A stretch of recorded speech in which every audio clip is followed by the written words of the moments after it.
Hello foodies, welcome to I'm kitchen channel. చాలా రోజులు అయిపోయింది మన ఛానల్లో మీరు వంటలు చూసి. ఈరోజు అయితే పులిహోరతో మీ ముందుకు వచ్చేసాను. ముందైతే స్టవ్ పైన వాటర్ పెట్టుకోవాలి. అవి బాగా హీట్ ఎక్కిన తర్వాత రైస్ కడిగేసి అందులో వేసేసుకోవాలి. మొత్తం రైస్ అంతా కూడా అందులో వేసుకోవాలండి. సేమ్ ఇలా చేశారంటే గుళ్ళో మనం ప్రసాదం తింటాం కదా, యాజ్ ఇట్ ఈస్ టేస్ట్ అనేది ఖచ్చితంగా మీకు వస్తుంది. ఇలా ట్రై చేయండి. ఇప్పుడు కొద్దిగా అది ఉడుకుతూ ఉండగానే ఒక స్పూన్ పసుపు తీసుకొని అందులో వేసుకోవాలి. వేసేసి గరిటె తీసుకొని అలా ఒకసారి కలిపేసుకోవాలండి, మొత్తం అంతా కలిసేలాగా. అది ఉడుకుతూ ఉంటుంది. ఉడుకుతుండగా మనం చెక్ చేసుకుంటూ ఉండాలండి. కొంచెం గట్టిగా ఉండగానే మనం వార్చేసుకోవాలి. చూడండి, మీకు చూపిస్తాను. ఉడికిపోయింది రైస్. ఇప్పుడైతే వార్చేసుకోవాలి. మనం తాలింపు కోసం తీసుకున్నవి చూపిస్తాను మీకు ఇప్పుడు. పచ్చిమిర్చిని కొంచెం కట్ చేసుకొని, అంటే మధ్యకి కట్ చేసుకొని పెట్టుకోవాలండి. చీలికలుగా చేసి పెట్టుకోవాలి పచ్చిమిర్చి. అలాగే పచ్చిశనగపప్పు, కొద్దిగా పోపు దినుసులు, అలాగే టేస్ట్కి తగ్గట్టు పల్లీలు కొంచెం ఎక్కువ తీసుకుంటే మంచి టేస్ట్ వస్తుంది. అల్లం ముక్కలుగా కట్ చేసి పెట్టుకోవాలి. అలాగే కరివేపాకు, అలాగే ఎండుమిర్చి కూడా తీసుకోవాలి.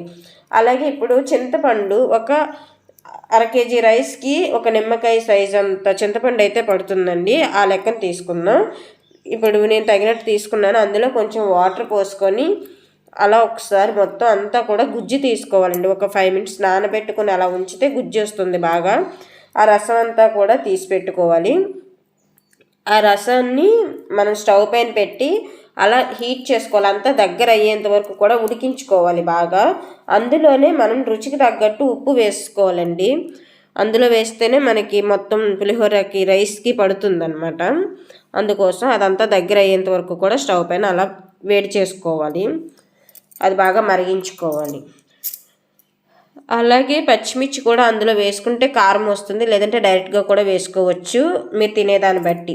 ఇంకా మనం రైస్ వంచుకున్నాం కదా, అదంతటిని ఒక పెద్ద పళ్ళెంలో తీసుకోవాలి. కలపడానికి ఈజీగా ఉండేటట్టు మనం చూసుకోవాలండి.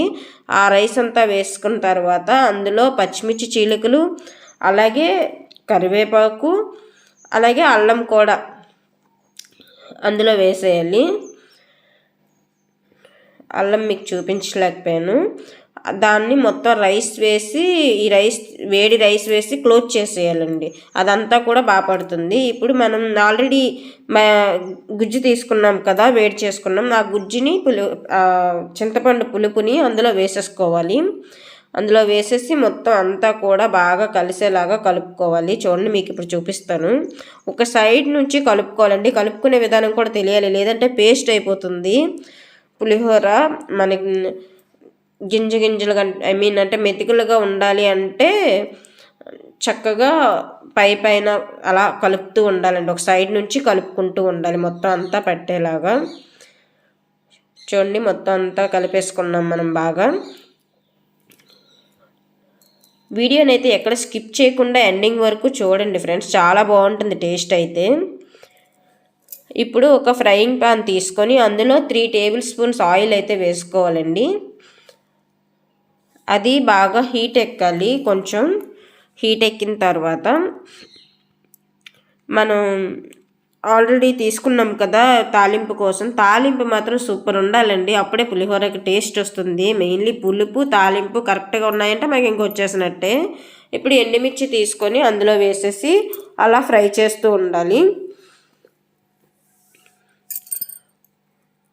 అలా ఫ్రై చేస్తూ ఉండాలి. చూడండి, మాడిపోకూడదు, కొంచెం అలా ఫ్రై అవుతూ ఉండాలి. ఫ్రై చేసుకున్న తర్వాత ఇందులోనే మనం పల్లీలు కూడా తీసుకున్నాం కదా, పల్లీలు మన టేస్ట్కి తగ్గట్టు తీసుకోవాలండి. కొంచెం ఎక్కువ వేసుకుంటే బాగుంటాయి.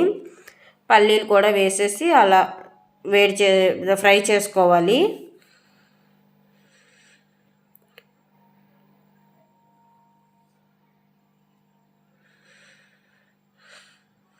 అలా మొత్తం అన్నీ కూడా ఫ్రై చేసుకోవాలి అందులోనే. కాకపోతే ఒకదాని తర్వాత ఒకటి ఫ్రై చేసుకుంటే బాగా ఫ్రై అవుతాయి అన్నమాట, ఏవి మాడిపోకుండా అలా ఉంటాయి.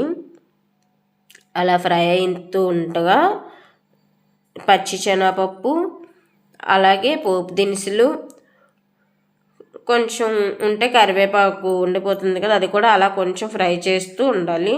అవి బాగా ఫ్రై చేసుకోవాలండి. సువాసన వస్తూ ఉంటుంది ఫ్రై చేస్తే, ఆ స్మెల్లే మనకి తెలిసిపోతుంది అన్నమాట ఫ్రై అయిపోయింది అని. ఇంకా స్మెల్ వచ్చేంత వరకు కూడా ఫ్రై చేసుకోవాలి. చూడండి బాగా అయిపోయింది ఫ్రైయింగ్. ఇప్పుడు అది దించేసుకొని మనం ఆల్రెడీ పులిహోర కలుపుకొని ఉంచుకున్నాం కదా, అందులో వేసేయాలండి. చూడండి అందులో వేసేసిన తర్వాత మొత్తం అంతా పట్టేలాగా బాగా కలుపుకోవాలి. ఈ తాలింపు దినుసులు కనుక బాగా పట్టాయంటే మాత్రం ఎక్సలెంట్ టేస్ట్ వస్తుందండి.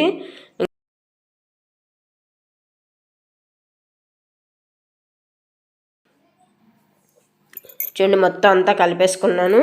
మన పులిహోర ఇంకా రెడీ అయిపోయింది. ప్లీజ్ మా ఛానల్ని సబ్స్క్రైబ్ చేయండి, లైక్ చేయండి, షేర్ చేయండి ఫ్రెండ్స్. మాకు సపోర్ట్ చేయండి. చాలా రోజులు అయిపోయింది. I'm really sorry. కొంచెం వీలు కుదరక వీడియోస్ చేయలేకపోయాను. అర్థం చేసుకొని మళ్ళీ మాకు సపోర్ట్ చేస్తారని కోరుకుంటున్నాను. Thank you very much friends. Thank you everyone.